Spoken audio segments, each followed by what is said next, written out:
విశ్వాసము కలిగిన వారిగా దేవుని వైపు చూడాలి.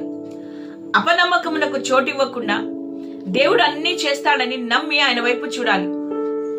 మన ఎదుట సమస్య కనబడచ్చు, మన ఎదుట బలహీనత ఉండవచ్చు, మన ఎదుట ఆ వ్యాధిని మనం చూస్తుండొచ్చు, బాధను నొప్పిని మనం చూస్తుండొచ్చు.